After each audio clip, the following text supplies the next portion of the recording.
Hello everyone. So today we are finally planting in the back of the home, the garden, the new garden that we're creating. So what are we planting? We are planting Rose of Sharon. These three beautiful variegated Roses of Sharon. They are shrubs and they're very dear and special to us. We did bring them from our past garden. They've actually been with us quite a while. This will be their third move. We had them before Virginia in North Carolina. That's where we bought them. So we're very, very excited to be planting them today because, you know, they just started to wake up and it only takes them this little bit of them to start waking up and then here you go. So I'm very, very happy to see that they're leafing out once again. So talking about leaves, let's go ahead and talk about how beautiful their variegated leaves are. They're a very creamy, like creamy white leaf, and they have a bluish green foliage. So even before they start to put on their flower, they have this very beautiful foliage that it's just stunning. That is one of the reasons why we got it. I love to have variegation in the garden, and this plant for sure, this shrub, it has that. So the flower, first off, I did forget the actual name of it. So it is a hardy hibiscus, Rose of Sharon, which it is hardy zones 5 through 8. This one is called Sugar Tip Rose of Sharon. And it actually is starting to put on already the flower buds. The reason it's called Sugar Tip, I'm going to say, I'm not certain, but I'm gonna say sugar tip because the buds, once they start to get bigger, it looks like they're covered with sugar. It's just so pretty. But the flower is a double clear pink flower. Very, very pretty. It attracts all kinds of pollinators. You get to see from the bees, the butterflies, and the hummingbirds coming by too. So another cool thing about this one that I love so much about this type of Rose of Sharon is that it grows up. It doesn't get too big from the sides. It grows nice up, so it's great for areas that you don't have a lot of space. And we're going to go ahead and plant them all three right here. I did think about putting them in dotting them in other areas of the garden bed. I don't know yet. We can always move things around. We have a lot of other color going on, and I don't want it to look so busy. We're not sure yet, but for now I want them here because they've been in these containers. They were already big in the last place. They grew a good size. We had to chop them down really, really hard and squeeze them into these containers that you see now. So I need to get them out. So that leads, guys, to me telling you, what are we doing about this fence? Because I know, guys, y'all been asking and giving us advice over it. We're not touching it right now. We're not touching it right now. That's for a later time. The plants can't wait, though. So that's why we're going to go ahead and get going with these plants. So Ambrose is going to go ahead and make the hose, and I'm going to help him put some biotone in there. And then we can talk a little bit more about this beautiful and gorgeous shrub. Okay, so before I get started digging the holes here for these Rose of Sharons, I did want to mention that these guys can get about 4 to 6 feet high and about 4 feet to 6 feet wide. Now, this may seem a little bit close, but it's a good 4.5 feet apart. That way, when they do grow, we can trim them. Like Angie said, you can prune them. Now's a good time to prune them if you don't want them to get too tall or too wide. That way you don't lose any of the flowers on any of the extending branches.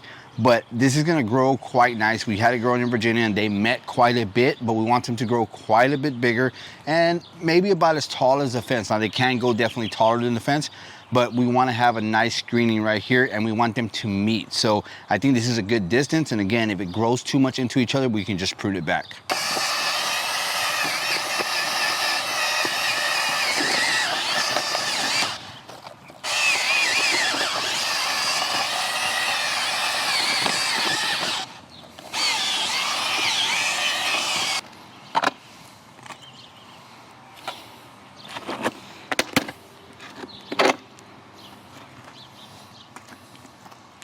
All right, so we haven't done much digging in the garden back here, and I just finished the hose for these Rose of Sharons.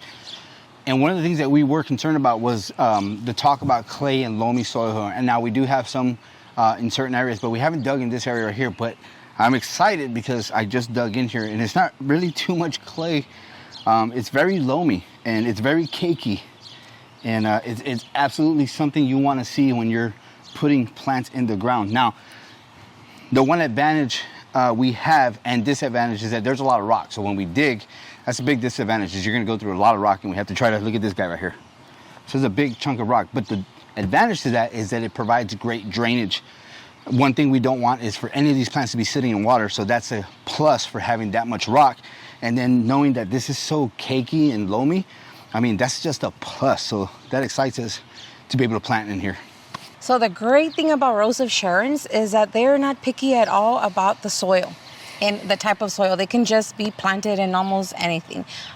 They actually do well in dry soils, drought tolerant, great drought tolerant plants, and they also do great in kind of wet soils. Yeah. Like the past home we were in. Exactly. They loved it. So that's why, you know, that's another great reason why to grow Rose of Sharon. Yep. So the only thing we're going to do is add some biotone so it can start pushing out some good strong roots. Yep. So let's get going. Okay, let's find the not crooked spots. Yeah. This one has a very weird shape. And it's because of the way when we took it out and the way I pot it. How's that for mine? That looks perfect. Mine's a little weird looking right now. It'll be fine though. I think this is good for mine. Look at all the roots that it has. Let's see. You gonna do good there, or do I have to move you around? This one had wild roots already coming out, making itself. I think it was screaming, just plant me already. Okay. Do you want to do this one? Do you want me to do it? You go for it. So while Ambrose is doing that, I'm going to go ahead and give him a cleanup. And I can't find my pruners. I always have them. Where did I leave them?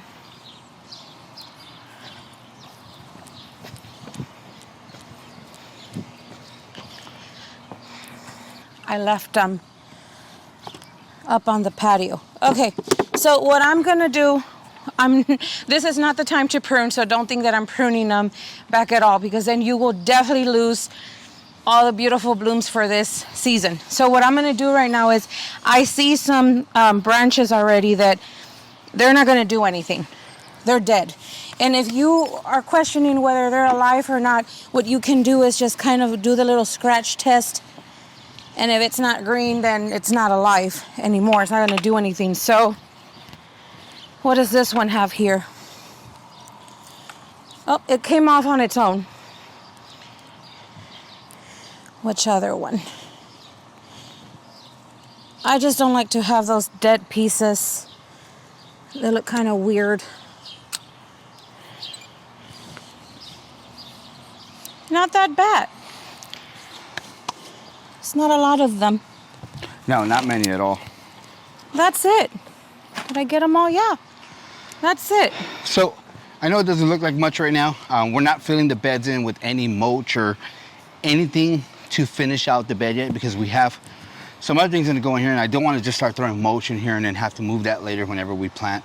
So we're leaving it as is. But this is great because that extra dirt that comes out, the soil that's coming out from these holes, we're just gonna, you know, reapply to the bed here. I'm just removing those pieces that I told you guys. Okay, so before we close the video, I always forget to mention this. When you plant any plant, make sure that you've watered it before in its container, just so the roots can take in, you know, it's kind of sad for them to be moved, especially us, you know, be moving them back and forth, replanting and stuff. So make sure that they're moist. And then you give them a good drink after that. Yep, definitely. So one big deal why we love these types of Rose of Sharon's is that these guys were bred to not seed. Yes. So you don't have to be, you know, picking out little, what are they called, the little sprouts from the ground. Yeah. So that won't happen with these. There's a huge variety of these type of new Rose of Sharon's that come in so many other colors. They're not very, some that are just regular green leaves, but gorgeous, beautiful colors, and they don't seed either. So what we've lived in in 2 other places Yeah. before here, and we had them there and never reseeded. I mean, never a problem with that. Yeah, so they're great plants. We can't wait to have them grow in this garden here. Can't wait to have the rest of this planted. Yeah, we're very excited for this. We're excited for every single area, Yeah. but this area is going to be really. Ambrose, I think it's your area too now. I wouldn't say it's my area. We come out here. I like to say, oh, I want to do this in this area, but you know, then we both come out here and we talk about what we want in here. We come up with a great idea, great plan. It may take us forever, and you guys might not see it like right away and it seems like we're taking forever to plant, but that's because we really like to talk about what we're gonna do and agree with each other's plans and ideas. And if we can't, then we compromise and we come up with a great plan of what's actually gonna work. Yeah. And that's why we get what we enjoy at the end of the season, is because it's something we both wanted in here. And again, always with the kids, they have their ideas as well. So they already have ideas for this area. So actually, this area is starting with hibiscus because these hibiscus are actually one of our oldest daughters. These 3 were birthday I gifts. can't even talk. Yeah, they were birthday gifts, right? Yeah. You bought them. We were back in. We were in North Carolina. Luckily for us, the exchange there had a small garden center, and luckily for us, they had quite a bit of prune winter plants that came in and out, and not a lot of people knew about them. So I took advantage and went in there and bought what I could. That's where we got our limelight trees, and that's where we got these guys and some other plants. And it was our daughter's birthday was coming up, and she was pretty bummed out that spring because her hibiscus, another type of just regular hibiscus, didn't make it. So she was really, really bummed out about that. And we found these beauties. Ambrose actually found them. Yeah. I don't know if she was with you that day. I forgot, but he brought these home. Remember. And she's been so in love with them that she wants to add a lot more hibiscus to the garden. So you'll be seeing a lot of other hibiscus types in this garden. So I think that's it, huh? Yes. And we're excited that it's planted. We got other stuff to do, so. Yeah, we're super happy right now because we're gonna move on to another side of the garden to get going because we have a beautiful day. It looks like it's gonna rain again, and that is just perfect for planting. Yeah, so hope you liked the video, guys. Like, share, subscribe. We'll see you guys in the next video.